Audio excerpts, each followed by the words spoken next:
Hello students, हम फिर उपस्थित हैं एक नई वीडियो के साथ। ये video 10th class students science के लिए है और वीडियो का क्रमांक 10 है। इनसे पहले वाली वीडियो में हमने प्रकाश के परावर्तन से संबंधित सारी घटनाएं बताई थी।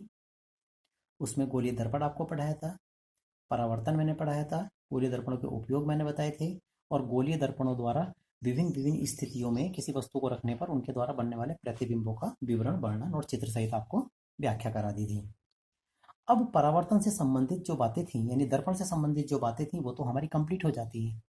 तो अब बात आती है दर्पण से संबंधित जो बातें मैंने बताई है। इससे पहले वीडियो में जो मैंने दर्पण का फार्मूला भी आपको बताया था, 1/b + 1/u = 1/f। तो उस फार्मूले पर आधारित कुछ आंकिक गणनाएं हैं। हालांकि अभी थ्योरी पूरी नहीं हुई है, क्योंकि अभी मैंने केवल प्रकाश का परावर्तन पढ़ा है, अपवर्तन नहीं पढ़ाया है। जब मैं अपवर्तन पढ़ाऊंगा तो मैं लेंसों में जाऊंगा, उसमें लेंस समझाने पड़ेंगे। लेकिन फिलहाल दर्पण अभी हमारा पूरा हो गया। तो दर्पण का फार्मूला भी आया था, 1/b + 1/u = 1/f, जो मैंने इससे पहले वाली वीडियो में आपको समझाया था, उसको प्रूव भी करके बताया था। तो बात करते हैं गोलीय दर्पण से संबंधित कौन कौन सी आंकिक गणनाएं हैं, यानी उसके ऊपर आधारित जो नॉमेरिकल्स हैं, आंकिक प्रश्न हैं, हम थोड़ा उन पे अब विचार विमर्श करते हैं। तो गोलीय दर्पण से संबंधित कौन कौन से आंकिक हमने आपके लिए लेकर के आए हैं, तो उसी क्रमांक के हिसाब से सबसे पहले हम जो लाए हैं वो क्वेश्चन ये लाए हैं कि एक अवतल गोलीय दर्पण की वक्रता त्रिज्या 20 सेंटीमीटर है। राइट, एक अवतल गोलीय दर्पण है, उसकी वक्रता त्रिज्या कितनी है? 20 सेंटीमीटर है और इस दर्पण से 15 सेंटीमीटर की दूरी पर कोई वस्तु रखी हुई है। तो बताइए दर्पण से प्रतिबिंब तक की दूरी क्या होगी। ठीक है, क्या क्या क्या कहा इन्होंने क्वेश्चन में बिल्कुल साफ और स्पष्ट बोला है। एक गोलीय दर्पण है, अवतल गोलीय दर्पण, वक्रता त्रिज्या दे रखी है 20 सेंटीमीटर और इस दर्पण से 15 सेंटीमीटर की दूरी पर कोई वस्तु रखी हुई है।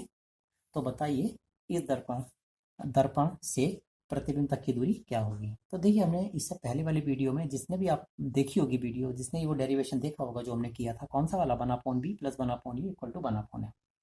वहां पे हमने बिल्कुल स्पष्ट बताया था v क्या होती है। v होती है किसी भी गोलीय दर्पण के ध्रुव बिंदु से प्रतिबिंब तक की दूरी। u क्या बताया था मैंने? किसी भी गोलीय दर्पण के ध्रुव बिंदु से वस्तु तक की दूरी। और f क्या बताया था मैंने? किसी भी गोलीय दर्पण की फोकस दूरी। ठीक हो गया। तो ये बातें हमें पता होनी चाहिए आंकिकों को करने के लिए। तो हमें सबसे क्या दे रखा है? एक तो दे रखा है हमें अवतल गोलीय दर्पण की वक्रता त्रिज्या। तो वक्रता त्रिज्या को तो हम r से प्रदर्शित करते हैं और r बराबर है -20 सेंटीमीटर। आप सोच रहे होंगे मैंने माइनस क्यों लगाया है, क्योंकि बात है अवतल गोलीय दर्पण की। और अवतल गोलीय दर्पण का जब मैंने चित्र बनाया था, इससे पहली वीडियो में बनाया था, अवतल गोलीय दर्पण के लिए था। तो जो मैंने चित्र बनाया था अवतल गोलीय दर्पण का, आप देखोगे कि जो वक्रता केंद्र है ना, वो बाईं ओर है। और मैंने उसमें बताया था, जब डेरिवेशन कर रहा था, मैं बिल्कुल स्पष्ट तरीके से समझाया था कि जो दूरियां किसी भी गोलीय दर्पण से बाईं ओर होती हैं वो सारी ऋणात्मक ली जाती हैं। तो अवतल गोलीय दर्पण में जो वक्रता केंद्र होता है वो बाईं ओर होता है, क्योंकि आपको पता है अवतल गोलीय दर्पण से वक्रता केंद्र तक की दूरी ही तो वक्रता त्रिज्या कहलाती है। तो इसलिए वक्रता त्रिज्या भी तो माइनस होगी क्या? नहीं होगी, क्योंकि बाईं ओर होगी ना ये डिस्टेंस, ये दूरी बाईं ओर होगी, इसलिए माइनस ली जाएगी। और u बराबर -15 सेंटीमीटर, यानी वस्तु तक की दूरी हमें 15 सेंटीमीटर दे रखी, लेकिन यहाँ भी मैंने माइनस लगाया, क्योंकि आपको पता होगा हमेशा दर्पण से बाईं ओर रखी जाती है वस्तु, तो वस्तु तक की दूरी भी माइनस में ही ली जाएगी। राइट, सबसे पहला हमारा काम क्या होता है इन सवालों में? अगर r दे रखा हो, वक्रता त्रिज्या दे रखी है, तो सबसे पहला फोकस दूरी निकाल लीजिए। यहाँ पता होना चाहिए आपको, और वैसे बताया मैंने इससे पहले, अगर कोई मेरी वीडियो लगातार देख रहा है तो वहाँ पे आपको बिल्कुल सारी बातें कंसर्ट होती जाएंगी। वो बात अलग है कि आप कहीं कहीं छोड़ छोड़ के कहीं कहीं देख रहे हो तो कुछ समझ नहीं आने वाला। अगर आप मतलब कंटिन्यूस देखोगे, नॉन स्टॉप अगर आप देखोगे, तो निश्चित रूप से मैं पक्का कहता हूँ कि आपको निश्चित रूप से ये बातें सारी समझ में आने लगेंगी।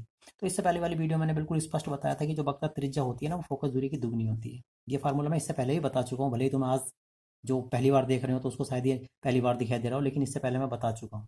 ठीक है, तो r बराबर होता है 2 × f, यानी वक्रता त्रिज्या बराबर होती है 2 × फोकस दूरी। तो यहाँ से हम सबसे पहले फोकस दूरी निकाल लेंगे। तो फोकस दूरी पक्षांतर करेंगे तो 2 इधर बटे में चला जाएगा, यानी r/2 हो जाएगा। r का मान मैंने -20 डाल दिया, बटे 2 हो गया। तो इस तरीके से फोकस दूरी हमारे पास -10 सेंटीमीटर आ जाती है। ठीक हो गया।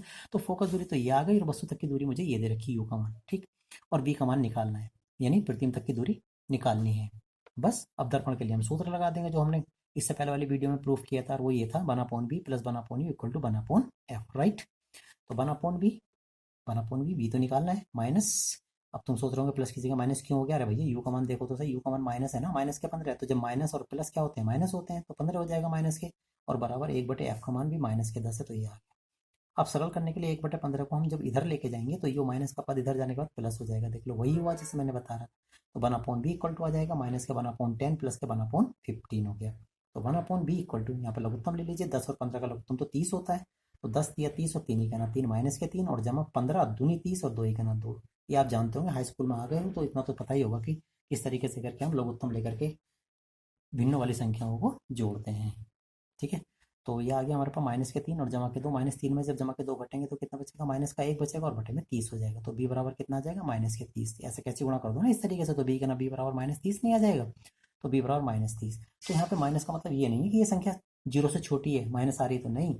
इन जो दर्पण के लेंस के सवाल होते हैं, अगर वहाँ पे कोई दूरी माइनस में आती है तो ये माना जाता है कि वो दूरी बाईं ओर है, केवल इसका मतलब जाता है कि बाईं ओर है, क्योंकि माइनस आ रहा है तो बाईं ओर है। इसका मतलब ये जवाब हो गया कि प्रतिबिंब जो बनेगा ना दर्पण से वो बाईं ओर बनेगा, और वो भी कितनी दूरी पर बनेगा, 30 सेंटीमीटर की दूरी पर बनेगा। और ये बात हमने स्पष्ट करके लिखा भी है, अतः स्पष्ट है कि प्रतिबिंब दर्पण के बाईं ओर 30 सेंटीमीटर की दूरी पर बनेगा। क्लियर हो गई बात। तो ये आगे बी का मान ही तो निकालना था कि प्रतिबिंब कहाँ बनेगा, यही पूछा था, बस प्रतिबिंब बता दिया हमने, 30 सेंटीमीटर की दूरी पर बनेगा और वो भी दर्पण से बाईं ओर बनेगा। ओके, अब बात करते हैं नेक्स्ट क्वेश्चन की। और नेक्स्ट क्वेश्चन हम आपके लिए लेकर के आए हैं, जो क्वेश्चन का क्रमांक है 15, क्योंकि हम क्वेश्चन जो है वो लगातार ही डालते जा रहे हैं, चाहे वो थ्योरी का हो या आंकिक का हो। इससे पहले थ्योरी के हमने 13 क्वेश्चन आपको बताए थे, 14वां हमारा ये आंकिक का आ जाता है, 15वां हमारा आंकिक का। लगातार ही डालेंगे ताकि उससे आपको ये पता रहे कि पूरे चैप्टर में हमारे कुल कितने क्वेश्चन है, कोई क्वेश्चन हमारा छुटा हुआ तो नहीं है। क्रमांक अगर लगातार डालेंगे तो तुम्हारे सारे क्वेश्चन क्रमबद्ध तरीके से आपके पास तक पहुंचते रहेंगे। ठीक है, चलिए अब बात करते हैं क्वेश्चन नंबर 15 की। क्या कहता है ये, एक अवतल गोलीय दर्पण की वक्रता त्रिज्या 40 सेंटीमीटर। एक अवतल गोलीय दर्पण की वक्रता त्रिज्या 40 सेंटीमीटर है। 4 सेंटीमीटर लंबी एक वस्तु है जो दर्पण से 30 सेंटीमीटर की दूरी पर रखी है।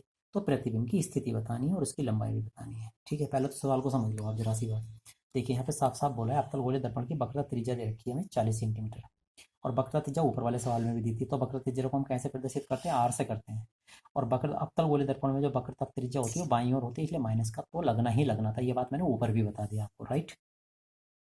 उसके बाद क्या दे रखा, 4 सेंटीमीटर लंबी वस्तु। ये वस्तु की लंबाई दे रखी है, वस्तु तक की दूरी नहीं, इस बात पर जरा ध्यान देंगे बिल्कुल। ये वस्तु की लंबाई दी है 4 सेंटीमीटर, देख लीजिएगा 4 सेंटीमीटर लंबी वस्तु। और वस्तु की जो लंबाई होती है भैया वो ओ से प्रदर्शित की जाती है। जब मैंने इससे पहली वाली वीडियो में, वीडियो नंबर होगी 4, 5, 6 कोई से क्रमांक होगी, उसमें मैंने आपको रेखीय आवर्धन पढ़ाया था। उस रेखीय आवर्धन वाली परिभाषा में मैंने वस्तु की लंबाई को ओ से प्रदर्शित किया था, फार्मूला भी बताया था मैंने, m बराबर I/O बराबर V/U।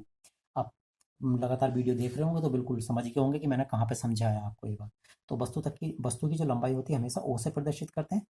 ठीक है, और वो वस्तु कितनी दूरी पर रखी है, दर्पण से 30 सेंटीमीटर की दूरी पर रखी है। तो वस्तु तक की दूरी कितनी हो जाएगी, दर्पण से 30 सेंटीमीटर। तो यू का मान कितना हो जाएगा, माइनस के 30 सेंटीमीटर, क्योंकि वस्तु तक की दूरी को यू से प्रदर्शित करते हैं। क्योंकि वस्तु भी बाईं ओर रखी होती है, ये भी माइनस का ही लिया जाना है, राइट। और क्या पूछा, बी का मान पूछा, बताइए प्रतिबिंब कहाँ बनेगा, राइट। और आई का मान पूछा, आई क्या होता है, प्रतिबिंब की लंबाई होती है, वो भी पूछा है इन्होंने। तो बी पूछा और आई पूछे। तो सबसे पहले मैंने क्या बताया था कि अगर वक्रता त्रिज्या दे देंगे तो सबसे पहले वक्रता त्रिज्या से हम फोकस दूरी निकालेंगे, क्योंकि फार्मूला होता है आर बराबर 2 गुणा एफ, फोकस दूरी। इससे पहले भी बताया मैंने, है ना, अब याद हो जाना चाहिए। तो यहाँ से जब फोकस दूरी निकालेंगे तो फोकस दूरी बराबर हो जाएगा वक्रता त्रिज्या बटे 2। और वक्रता त्रिज्या कितनी दे रखी है हमें, माइनस के 40 और बटे 2, राइट। तो उसे भाग करेंगे तो फोकस दूरी कितनी आ जाएगी, माइनस के 20 सेंटीमीटर आ जाएगी। यानी ये तो हमें पता चलेगा कि जिस दर्पण की हम बात करें, जिस दर्पण की हम बात कर रहे हैं सवाल में, उस दर्पण की फोकस दूरी जो है वो 20 सेंटीमीटर है। माइनस आने का मतलब ये कतई नहीं है कि ये 0 से कम है। माइनस आने का मतलब ये है कि फोकस बिंदु जो है वो दर्पण से बाईं ओर है, यानी फोकस दूरी बाईं ओर है, राइट। तब दर्पण के सूत्र से, दर्पण का फार्मूला क्या होता है, इससे पहले वाले सवाल में बताया था मैंने, 1/b + 1/u equal to 1/f होता है। तो 1/b का मान तो निकालना है, और यहाँ प्लस है और यू का मान इतना भाग से यहाँ पे क्या है, माइनस क्या, तो माइनस प्लस माइनस हो जाएगा, 1/30, यू का मान 30 है ना, इक्वल टू 1/f की वैल्यू कितनी है हमारे पास, माइनस के 20। अभी माइनस के 1/30 को उठा के जब हम इधर लेकर के जाएंगे तो 1/b बराबर माइनस के 1/20 तो था ही, और जब 1/30 इधर जाएगा तो जमा का हो जाएगा 1/30, समझ रहे हो ना। तो 1/b बराबर 20 का और 30 का लघुत्तम कितना होता है, 60 होता है। तो 20 या 60 और 3 ही का ना 3 हो जाएगा, माइनस के और जमा जमा 30 दूनी 60 और 2 ही का ना 2 हो जाएगा। तो 1/b बराबर नफी के 3 में से जमा के 2 घट जाएंगे तो नफी का 1 बचेगा, राइट। और बटे नीचे कितना है 60, कैंची गुणा करेंगे ऐसे करके, b का ना b बराबर माइनस के 60, तो b बराबर कितना आ जाएगा, माइनस के 60 सेंटीमीटर। यानी ये तो हमें पता चल गया कि प्रतिबिंब कहाँ बनेगा, कहाँ बनेगा प्रतिबिंब, 60 सेंटीमीटर की दूरी पर। बी प्रतिबिंब तक की दूरी तो होती है ना, बी तो कहाँ बनेगा, 60 सेंटीमीटर दूरी पर बनेगा। तो बी बराबर हो गया 60 सेंटीमीटर, यानी 60 सेंटीमीटर दूरी पर ये प्रतिबिंब बनेगा। और माइनस आने का मतलब ये है कि बाईं ओर बनेगा, राइट। हमने लिख भी दिया, ये देखो प्रतिबिंब बाईं ओर बन रहा है, अतः प्रतिबिंब उल्टा होगा, राइट। जो बाईं ओर बनते हैं ना प्रतिबिंब, ये बताए थे मैंने तुम्हें, जब मैंने सारी स्थितियाँ बताई थी ना अवतल गोलीय दर्पण की, तो सारी स्थितियों में बताया था कि जो प्रतिबिंब बाईं ओर होता है वो हमेशा उल्टा होता है, ध्यान रहे। ठीक है, उल्टा होगा। अब आवर्धन निकाल लीजिए, एम बराबर बी अपॉन यू। तो एम बराबर बी का मान कितना है, अभी आया -60, और यू का मान कितना था -30। 30 दूनी 60, एम बराबर 2 आ गया। और एम का मान आई अपॉन ओ भी होता है। आई क्या होता है, प्रतिबिंब की लंबाई, ओ होती है वस्तु की लंबाई। क्योंकि प्रतिबिंब की लंबाई पूछी है ना उन्होंने, आई का मान भी तो पूछा है साथ में। एम का मान डाल दिया 2 बराबर, आई का मान निकालना, और ओ का मान कितना था 4 सेंटीमीटर था। ये वस्तु की लंबाई 4 सेंटीमीटर यहाँ पर रख दी। इसकी कैंची गुणा कर देंगे ऐसे करके, 4 दूनी 8, आई का ना आई बराबर कितना आ जाएगा, 8 सेंटीमीटर आ जाएगा। तो क्या जवाब हो जाएगा, अतः प्रतिबिंब 8 सेंटीमीटर लंबा, यानी प्रतिबिंब की लंबाई आ गई ना 8 सेंटीमीटर, अतः प्रतिबिंब 8 सेंटीमीटर लंबा होगा। और कितनी दूरी पर बनेगा, 60 सेंटीमीटर की दूरी पर बनेगा, और वो भी बाईं ओर बनेगा, और उल्टा होगा और वास्तविक होगा। तो ये था इस तरीके से करके।